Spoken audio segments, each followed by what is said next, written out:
Louvamos a Deus pela presença de cada um dos irmãos. Hoje, pela graça de Deus, nós vamos abordar um tema muito importante para nós como povo do Advento. O tema de hoje é selando o nosso destino.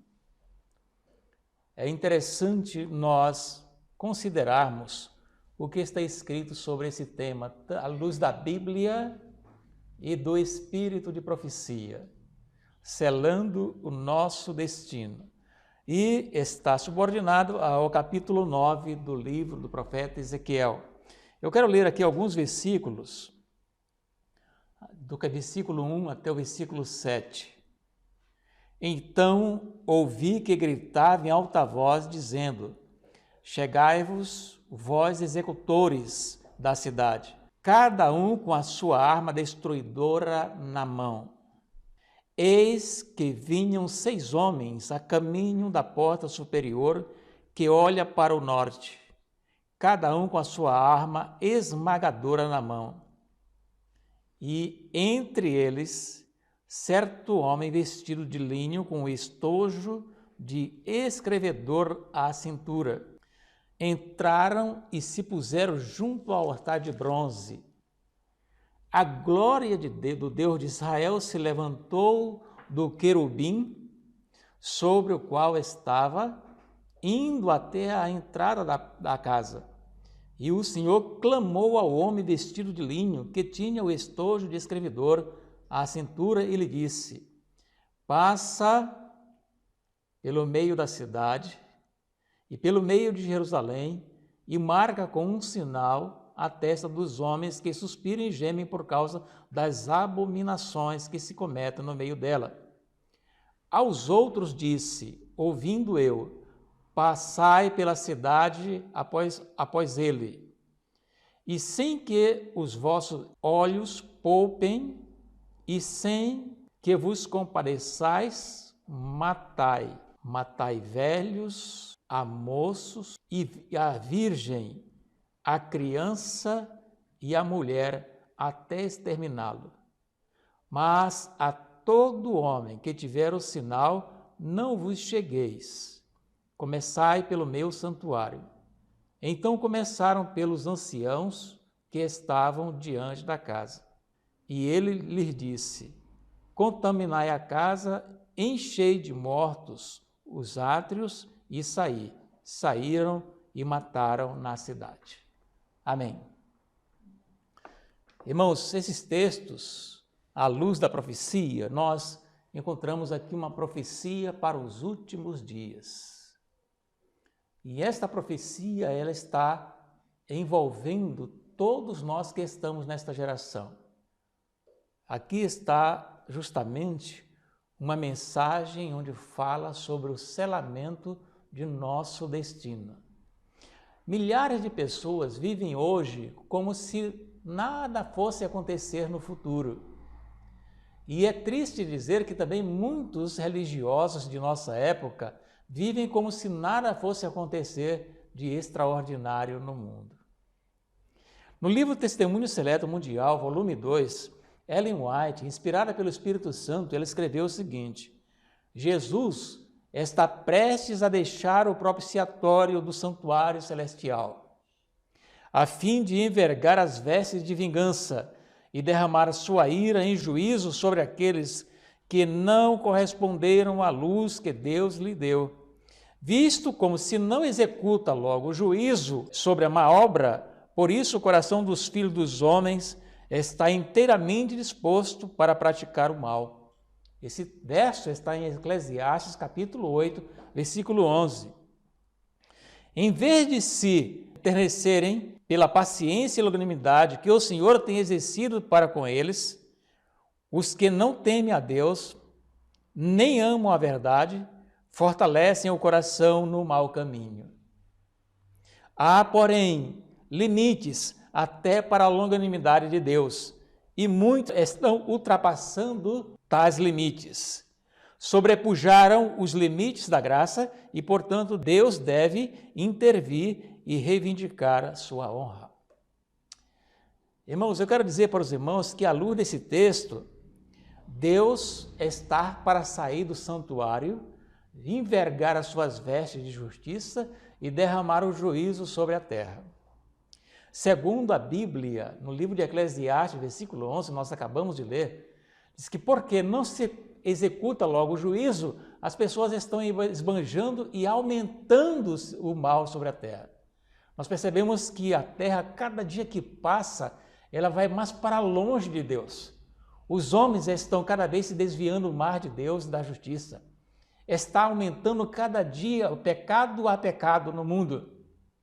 E nós percebemos que o homem hoje não tem em mente o Deus Criador, não tem o temor de Deus. Cada dia que passa, novos os pecados são acrescentados no mundo. Novos pecados são acrescentados no mundo. No livro de Eclesiastes diz claramente que nós vivemos hoje dissolutamente, os seres humanos, porque o juízo não se executa logo. Lá no passado, muito tempo atrás, era assim, o homem que pecava era tirado do meio de sua casa, do meio da congregação, e era apedrejado. Quer dizer que o juízo era imediatamente. E naquela época, o pecado ele era restringido pela lei severa que existia na época. Depois que Jesus veio, ele aboliu aquela lei e foi uma coisa maravilhosa que Deus fez. E agora concedeu a nós a liberdade, a graça. E as pessoas não estão aproveitando esse tempo de liberdade, não estão aproveitando a graça de Cristo. Pelo contrário, eles aumentam pecado a pecado e não sabem que o tempo está se esgotando. Quero dizer para os irmãos que o texto também diz que as pessoas têm abusado da paciência de Deus, achando que nada vai acontecer. Inclusive, os religiosos da época estão pregando somente o Jesus, o Salvador. Esqueceram aquele Jesus que é Senhor. Hoje eles pregam Jesus misericordioso e esquecem que Jesus também é justiça. Então as pessoas estão embebedecidas com o pensamento de que Cristo ele é apenas Salvador e que ele não vai cobrar nada dos seres humanos em seus pecados. E isto é preocupante para nós. Irmãos, no livro Grande Conflito, página 666, está escrito o seguinte: o sinal de livramento foi posto sobre os que suspiram e gemem, por causa das abominações que se cometem. O sinal de livramento será colocado somente naqueles que não estão contentes com este mundo. O sinal do livramento será colocado sobre aqueles que se afastam do pecado de todas as formas. O sinal do livramento será colocado aquelas pessoas que não gostam de viver nesse mundo de pecado. É interessante dizer também que agora sai o anjo da morte, representado na visão de Ezequiel pelo homem com as armas destruidoras, às quais é dada a ordem: matai velhos, mancebos, virgens e meninos e mulheres, até exterminá-los. Mas todo homem que tiver o sinal, não vos chegueis. E começai pelo meu santuário, diz o profeta. E começaram pelos homens mais velhos que estavam na casa. A obra de destruição se inicia entre os que professavam ser guardas espirituais do povo. Os falsos vigias são os primeiros a caírem. E ninguém há de quem se compadecer ou a quem poupar. Homens, mulheres, donzelas, criancinhas perecem juntamente. Irmãos, os líderes religiosos da época que estão pregando um Jesus que não vai cobrar, um Jesus que não vai fazer justiça, um Jesus que não é juízo, que não é justiça, esses vão ter que ser os primeiros a tombarem quando o anjo destruidor passar com as suas armas esmagadoras. Temos que ter muito cuidado, porque a profecia de Ezequiel diz que começou o julgamento pelos professos religiosos. O Senhor sairá do seu lugar para castigar os moradores da terra por causa da sua iniquidade, e a terra descobrirá o seu sangue, e não encobrirá mais aqueles que foram mortos. Isaías, capítulo 26, versículo 21. E esta será a praga que o Senhor ferirá a todos os povos que guerrearem contra Jerusalém. A sua carne será consumida, estando eles de pé, e apodrecerão os seus olhos nas suas órbitas, e lhes apodrecerá a língua na sua boca. Os irmãos estão percebendo aqui? Como é que vai ser esta praga tremenda sobre aqueles que não honrarem o nome do Senhor? Naquele dia também acontecerá que haverá uma grande perturbação do Senhor sobre eles, porque pegará cada um na mão do seu companheiro, e ao saciar a mão de cada um contra a mão do seu companheiro. Zacarias, capítulo 14, versículo 12 e 13. Na desvairada contenda de suas próprias e violentas paixões, e pelo derramamento terrível da ira de Deus, sem mistura, sucumbem os ímpios habitantes da terra. Os ímpios habitantes da terra vão sucumbir sobre a ira de Deus. Sacerdotes, governadores e povo, ricos e pobres, elevados e baixos. E serão os mortos do Senhor naquele dia, desde uma a outra extremidade da terra. Não serão planteados, nem recolhidos e nem sepultados. Jeremias 25, 33. É importante dizer que esta será a condição da terra daqui a algum tempo no futuro. Essa mensagem não é para nós sairmos daqui com pânico, com medo, mas para nós abrirmos os olhos e sabermos que muito em breve o Senhor vai se levantar e vai vestir uma veste de juiz. Hoje, Ele é o nosso advogado, está advogando a nossa causa, mas logo Ele vestirá a veste de juiz e virá para julgar este mundo. Testemunho para Ministro 431 diz: aquele que domina sobre toda a igreja e os destinos das nações está levando avante a última obra a se realizar em favor deste mundo. Então, Jesus está levando avante a última obra em favor deste mundo.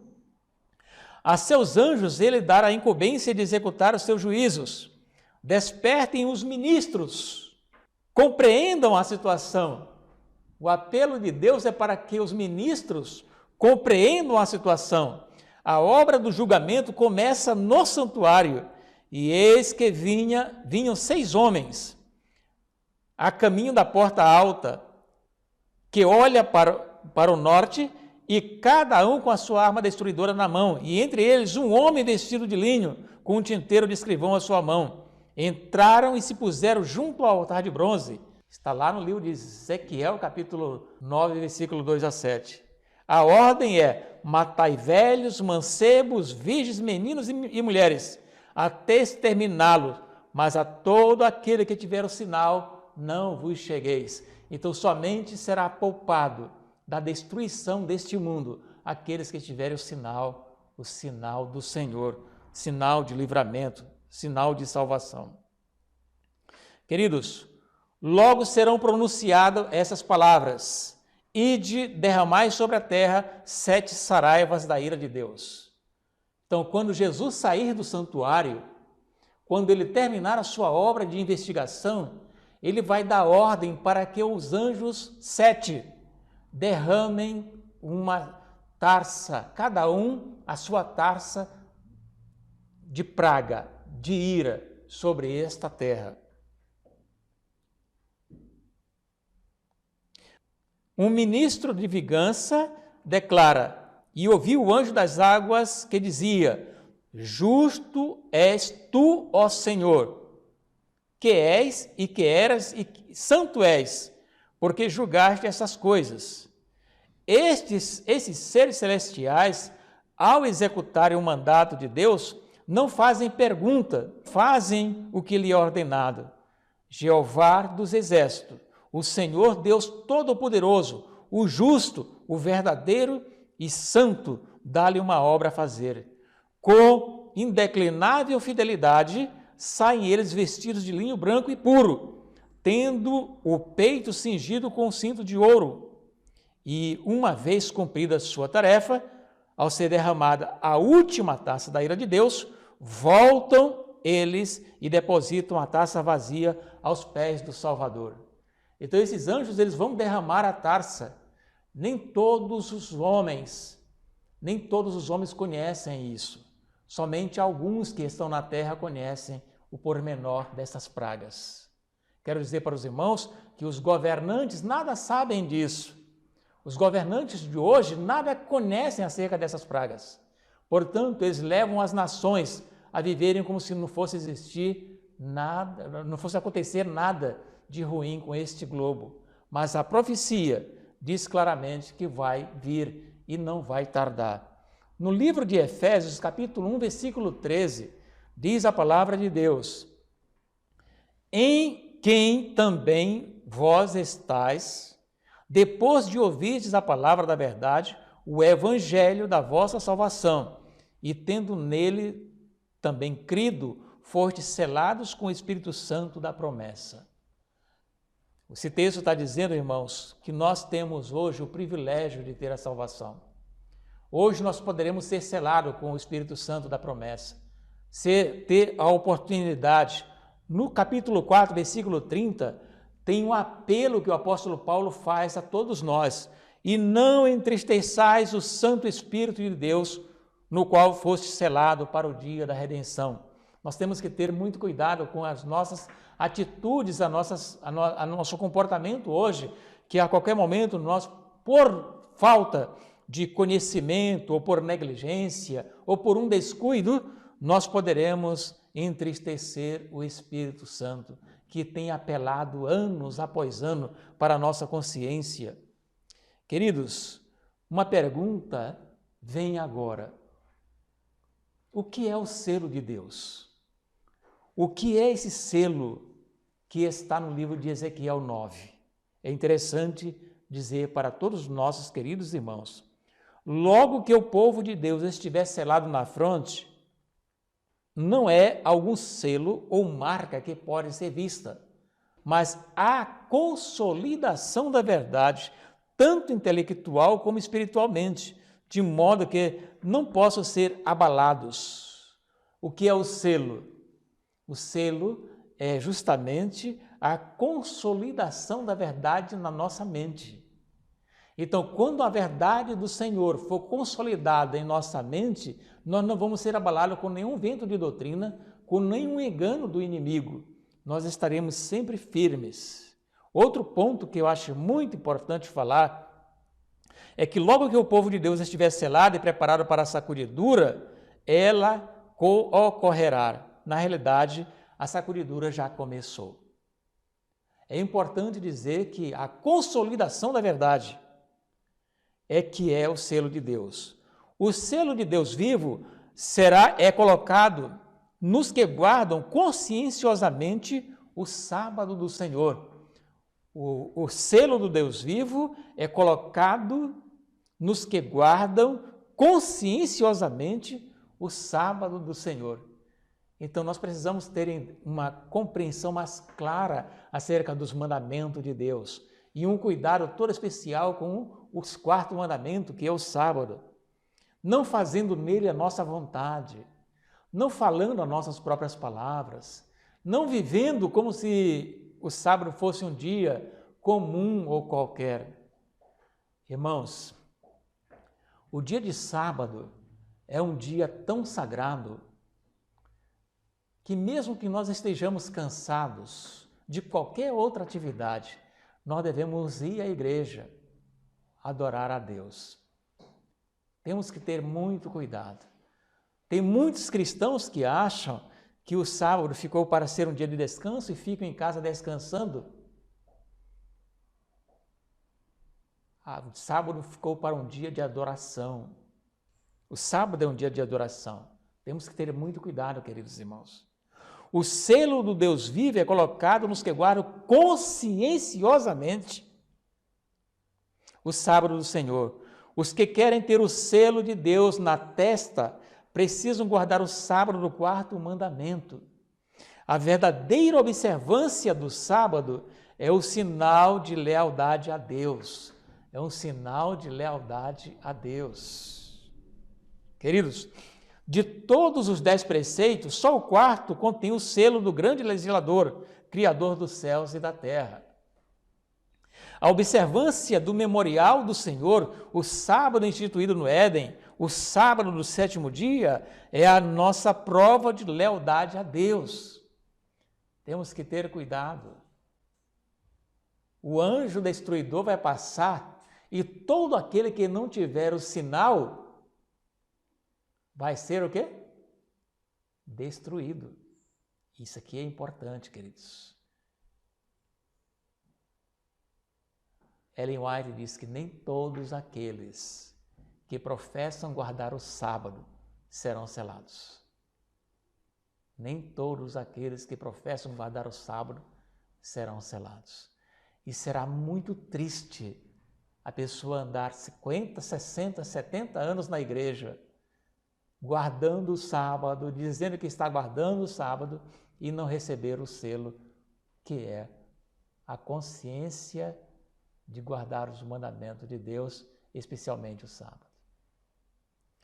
Tão verdadeiramente como foi colocado o sinal sobre as portas das habitações dos hebreus para proteger o povo contra a ruína geral, será colocado um sinal em cada um dos que pertence ao povo de Deus. Diz que lá no tempo de Israel, quando eles saíram do Egito, foi ordenado que eles matassem o cordeiro e com o sangue pintassem a ombreira da porta da casa. O anjo passaria e a casa que estivesse manchada de sangue na porta seria passada por alto, mas todo aquele que não tivesse sangue, a morte seria certa para o primogênito. E foi assim que Israel conseguiu a libertação e também a salvação de todos os primogênitos israelitas, porque eles foram fiéis em obedecer à ordem do Senhor. Segundo as Escrituras, em nenhuma casa dos israelitas houve pranto pela perda do primogênito. Queridos, isso aqui é muito importante. Será se em nossas casas ficará alguém sem o selo de Deus? Será se em nossa família terá alguém que não receberá o selo na testa? O Senhor declara: também lhes dei os meus sábados para que servissem de sinal entre mim e eles, para que soubessem que eu sou o Senhor que os santifica. Lá no livro de Apocalipse, capítulo 7, versículo 2, diz assim: e vi outro anjo subir da banda do sol nascente, que tinha o selo do Deus vivo, e clamou com grande voz aos 4 anjos, a quem fora dado o poder de danificar a terra. Então, lá no livro de Apocalipse, capítulo 7, fala sobre esse selo. Lá diz que o anjo clamou: não danifiqueis a terra, até que hajamos assinalados o servo do nosso Deus. Queridos, falando mais sobre os juízos de Deus, no livro de Ezequiel 9, versículo 10 diz: porque também quanto a mim não poupará o olho, nem me compadecerei. Sobre a cabeça deles farei recair o seu caminho. Isso aqui é uma ameaça do Senhor para todos aqueles que não se importam em obedecer os mandamentos de Deus. Testemunho para Ministro, página 445, diz: os que vencem o mundo, a carne e o diabo, serão agraciados que receberão o selo do Deus vivo. Somente aqueles que venceram o mundo, a carne e o diabo. Irmão, quantas vezes a carne pede para nós não lermos a Bíblia e nós obedecemos a carne? Quantas vezes a carne pede para nós não irmos à igreja e nós obedecemos a carne?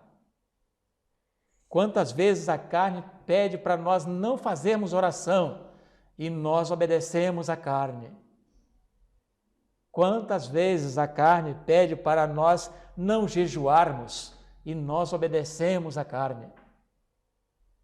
Quantas vezes a carne pede para nós continuarmos com as nossas práticas pecaminosas e mundanas e nós obedecemos a carne? Aqui diz que somente aqueles que vencerem o mundo, a carne e o diabo serão agraciados para receberem o selo do Deus vivo.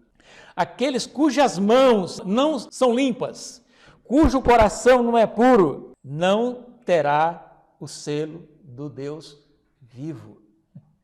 Jesus Cristo, ele pregou um sermão e no sermão ele disse assim, ó: bem-aventurado os puros de quê? De coração, porque eles verão a Deus. E aqui Ellen White diz que os que não forem puros de coração não poderão receber o selo de Deus. Temos que ser puros de coração. Outro fator importante que tem nesse texto é o seguinte: os que planejam o pecado e o praticam serão omitidos. Somente os que, em atitude diante de Deus, desempenham a parte dos que se arrependem e confessam os pecados no grande dia da expiação, serão reconhecidos e assinalados como dignos da proteção de Deus. Então esse tempo agora é tempo de arrependimento e confissão, não é tempo para nosso descanso. Eu estou cansado. Não é tempo para nosso descanso aqui, irmãos. A Bíblia diz assim no livro do profeta: levantai-vos e ide-vos embora, porque não é aqui o vosso descanso. O crente não pode cansar. Acabamos de estudar hoje uma lição da vida de Paulo. Onde que nós encontramos na trajetória de Paulo, Paulo descansando? Não tinha descanso. A lição diz que ele trabalhava de noite na tenda e de dia pregava o evangelho. Passou a maior parte da vida em oração e escrevendo cartas, empregando o evangelho. Não é aqui o nosso descanso. Jesus Cristo trabalhava o dia todo pregando, curando, e à noite ele saía para o Monte das Oliveiras para, muitas vezes, passar a noite inteira em oração. E nós não encontramos Jesus dizendo que está cansado e que precisava repousar. Quando a Bíblia diz, vinde à parte e repousai um pouco, Jesus foi ministrar para eles um seminário de como se fazer o trabalho dele aqui na terra. Aquele repouso era um repouso para revigorar as forças espirituais. Eles estavam recebendo ensinamento. Temos que ter cuidado com o cansaço que tenta nos destruir hoje em dia, queridos. Eu quero findar a mensagem de hoje lendo um pensamento que está no segundo volume seleto, páginas 70 e 71. Que estáis fazendo, irmãos, na grande obra de preparação? Os que estão se unindo com o mundo estão se amoldando ao modelo mudando e se preparando para o sinal da besta. Os que desconfiam do eu, que humilham diante de Deus e purificam a alma pela obediência à verdade, estão recebendo o molde divino e preparando-se para receber na fronte o selo de Deus. Quando sair o decreto e o selo for aplicado, seu caráter permanecerá puro e sem mácula para toda a eternidade. Os que desconfiam do eu. os que se humilham diante de Deus e purificam a alma obedecendo à verdade, é esses que vão receber o selo de Deus. Você que é jovem, você que é criança, você que é adolescente, você que é idoso, todos nós precisamos ter consciência disso.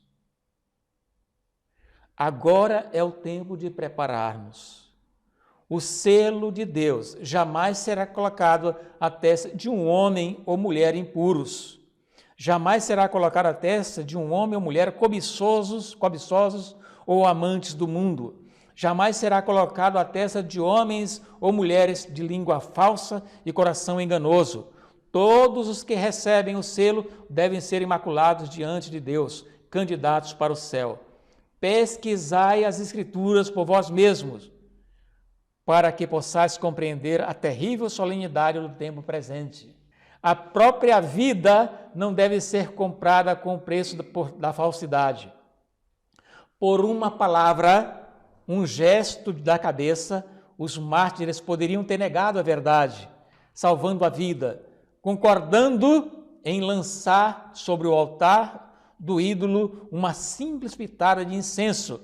Poderiam ter se salvo do poltro, do patíbulo ou da cruz, mas recusavam-se a ser falsos na palavra e nos atos, embora fosse a vida o prêmio que receberiam por esse procedimento. A prisão, a tortura e morte, com a consciência clara, eram-lhes bem-vindos, de preferência do livramento sobre condição de mentira, falsidade e apostasia. Pela fidelidade e fé em Cristo, alcançaram vestes imaculadas e coroas cravejadas de gemas. Sua vida foi enobrecida e elevada à vista de Deus. Por isso, se puseram firmemente ao lado da verdade sobre as circunstâncias mais agravantes. Quantos de nós estamos dispostos a colocar a nossa vida, assim como os mártires colocaram, para fazer a vontade de Deus? Queridos, vamos levar esse texto para a nossa casa hoje e meditar. Sobre ele está a marca indelével de Deus. Deus pode alegar que seu próprio nome ali está escrito. Deus os circunda, seu destino está escrito. Deus, Nova Jerusalém, são a propriedade de Deus, a sua possessão. Que Deus seja louvado e que nós possamos ter isso escrito nas nossas frentes, nas nossas frontes. Deus, Nova Jerusalém. Que Deus possa dizer: escreve, assinala esta alma, porque ela é minha. Que Deus nos abençoe, que Deus nos ajude, para que possamos todos receber a inscrição divina, o selo do Senhor, e estarmos preparados para a eternidade. Amém.